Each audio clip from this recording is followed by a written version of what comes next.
Properties of determinants. Property 5. If each element of a row or column is expressed as the sum of two numbers, then the determinant can be expressed as sum of two determinants.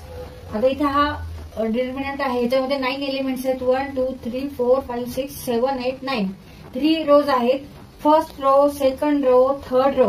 3 columns, first column, second column, third column. आता इथे first row मध्ये जे elements आहेत ते कसे आहेत?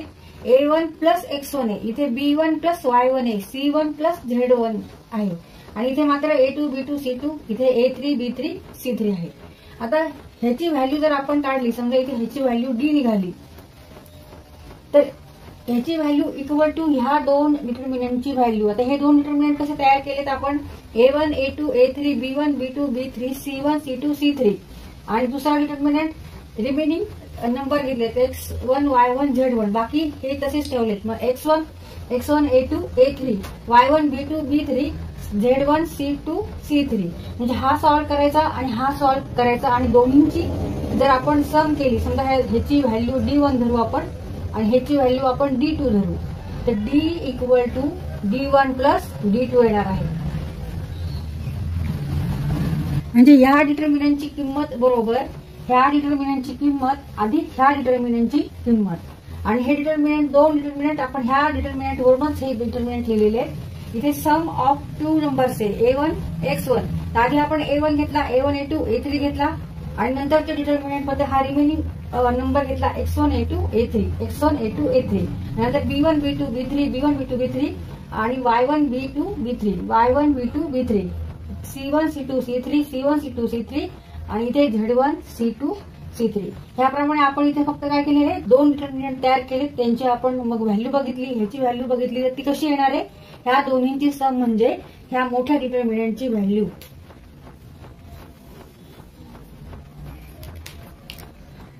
आता इथे आपण ह्या डिटर्मिनंट मध्ये मगाशी आपण जसं प्लस A1 प्लस X1 घेतलं होतं, A1 प्लस X1, तसं आता आपण इथे कॉलमला घेऊ B1 प्लस PQR असं घेऊ शकतो, किंवा K1 K2 K3 कोणताही नंबर घेऊ शकतो. समजा K1 B1 plus K1 B2 plus K2 and B3 plus K3, असा हा ओरिजिनल डिटर्मिनंट आहे. ह्याची व्हॅल्यू समजा D आहे, इज इक्वल टू, आता ह्याच्यापासून दोन डिटर्मिनंट तयार केलेत A1 A2 A3 B1 B2 B3, आणि C1 C2 C3 B1 B2 B3 B1 B2 B3. आता K1 K2 K3 हा नेक्स्ट डिटर्मिनंट मध्ये घेऊ आपण. हे तसेच एलिमेंट्स ठेवायचे A1 A2 A3 K1 K2 K3 आणि C1 C2 C3 C1 C2 C3.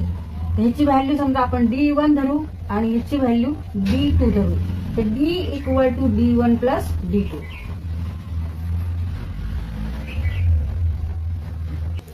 समजा इथे K1 K2 K3 च्या ऐवजी आपण PQR असे नंबर समजा लिहिले लेटर मध्ये, PQ प्लस R. मग इथे आपल्याला काय चेंज करावं लागेल?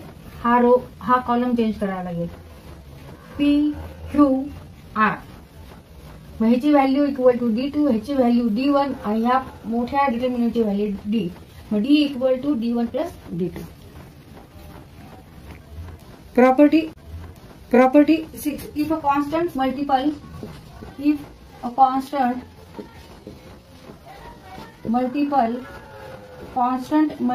of all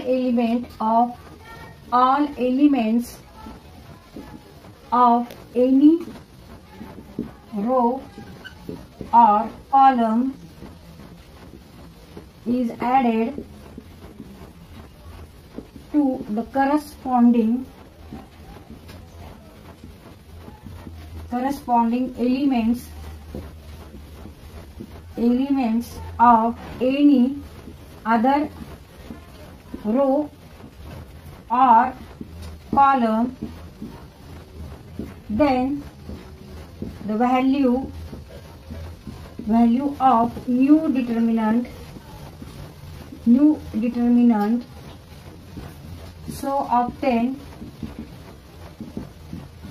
is the same is the same as that of the original determinant.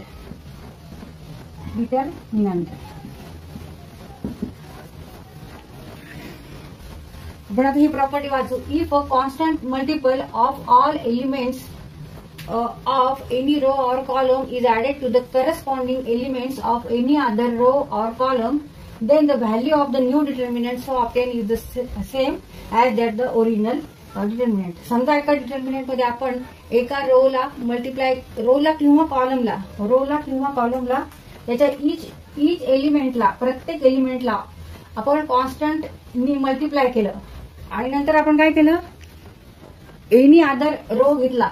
Any other row घेऊन किंवा कॉलम घेऊन जर कॉलमला आपण मल्टिप्लाय केलं एखाद्या, तर दुसरा कॉलम घेऊन त्या कॉलमच्या प्रत्येक एलिमेंट मध्ये आपण काय करणार आहे, ह्याला ज्याला मल्टिप्लाय केलं तो एलिमेंट करस्पॉन्डिंग जे एलिमेंट्स आहेत ते ऍड करणार आहे. आणि मग जो ओरिजिनल डिटर्मिनंट आहे त्याची व्हॅल्यू आणि आपण नंतर ऑपरेशन करून जो डिटर्मिनंट तयार केलाय त्याची व्हॅल्यू ही कशी असणार आहे, सेम असणार आहे. व्हॅल्यू सेम असणार आहे. Value of the new determinant same as that of the original determinant. आता इथे बघा आपण ऑपरेशन कसं करणार आहे. आता हे रोच्या बाबतीत केले, R for row, I for row number, I for row number and J for another row number. तर इथे आपण ऑपरेशन कसं केलंय, पहिल्यांदा आपण एका रोला म्हणजे आर जे रोला आपण मल्टिप्लाय केले कॉन्स्टंटने, constant multiple, here K is constant आणि ह्यानी मल्टिप्लाय केले each element of row R J आणि नंतर तो ऍड कशात केला आहे, आर आय मध्ये केलेला. आर आय हा अनदर रो आहे त्याच्यामध्ये आपण तो ऍड केला म्हणजे जो आर आय रो आहे तो इंटरचेंज केला आपण R I plus K R J. आता ह्या डिटर्मिनंटची व्हॅल्यू ह्या ओरिजिनल डिटर्मिनंटची व्हॅल्यू ही कशी असणार आहे, सेम असणार आहे. Not change, does not change the value of the determinant. जरी आपण असं ह्या पद्धतीने ऑपरेशन केलं त्या डिटर्मिनंटवर तरी सुद्धा त्याची व्हॅल्यू त्याची किंमत ओरिजिनल डिटर्मिनंट एवढीच असणार आहे. आता आपल्याला इथे हे ऑपरेशन करायचं आहे, R1 change to R1 plus KR3 म्हणजे KR3 म्हणजे काय, R3 मीन्स व्हॉट, नंबर आहे, रो नंबर थर्ड रो आणि R1 म्हणजे फर्स्ट रो आणि K means what, K means constant. इथे आपण कोणताही नंबर घेऊ शकतो, इथे आपण के घेतलेला आहे, K is here constant. R1 means first row मधले elements, R1 represent first row, here R3 represent third row and K represent constant. आता आपल्याला हे ऑपरेशन करायचं आहे म्हणजे R1 change to R1 plus KR3 हे आपल्याला इथे ऑपरेशन करायचं. म्हणजे ह्यावेळेस आपल्याला काय करावं लागेल आता आधी की थर्ड रो जो आहे त्याच्या प्रत्येक एलिमेंटला आपल्याला के नी काय करायचंय, मल्टिप्लाय करायचे. आता इथे थर्ड रो कोणचा आहे, थर्ड रो हा आहे. थर्ड रो मधले एलिमेंट्स कोणते आहेत, तर A3 B3 C3. ह्याला के नी मल्टिप्लाय केल्यावर काय येणार आहे, KA3 KB3 आणि KC3 हे एलिमेंट्स येणार आहेत. आता त्याच्यानंतर आपल्याला R1 चेंज करायचा आहे म्हणजे कोणता चेंज करायचा आहे, फर्स्ट रो हा चेंज करायचा आहे. त्याच्या जागी आपल्याला काय लिहायचं आहे, R1 प्लस KR3. मग R1 चे एलिमेंट्स कोणते आहेत, R1 चे एलिमेंट्स आहेत A1 B1 C1. मग R1 प्लस KR3 म्हणजे हे एलिमेंट्स, ह्याच्यामध्ये आपल्याला प्रत्येक करस्पॉन्डिंग एलिमेंट ऍड करायचा आहे. म्हणजे A1 plus KA3, A1 plus KA3 तसंच B1 plus KB3 C1 plus KC3 आणि बाकीचे सगळे एलिमेंट तसेच ठेवायचे. फक्त आपण फर्स्ट रो चेंज केलाय त्याच्यावर ऑपरेशन केले. फर्स्ट रोवर कोणतं ऑपरेशन केलं, first rover R1 plus KR3 असं ऑपरेशन केले म्हणजे तो नंबर तसाच ठेवलाय, तो एलिमेंट तसाच ठेवलाय. आणि थर्ड रो मधले जे एलिमेंट्स आहेत त्याला मल्टिप्लाय केले के नी, कॉन्स्टंटनी आणि ते ऍड केलेले, सम केली त्याची. आता ते ह्या डिटर्मिनंटवर आपण हे ऑपरेशन केलं आणि हा डिटर्मिनंट तयार झाला. ह्याला आपण A1 नाव दिलं. A1 आणि A1, आता A1 ची जर आपण एक्सपान्शन फॉर्म्युला वापरून व्हॅल्यू काढली आणि A ची व्हॅल्यू काढली आणि A1 ची पण आपण एक्सपान्शन फॉर्म्युला वापरून व्हॅल्यू काढली, तर या दोन्हींची व्हॅल्यू कशी येणार आहे? सेम येणार आहे. A equal to element of a determinant above or below the main diagonal is 0. Then the value of the determinant is equal to product of its diagonal elements. इथे हा डिटर्मिनंट आहे आणि इथे डायगोनलच्या बिलो A1, B2, C3 हा diagonal आहे ह्या डिटर्मिनंटचा.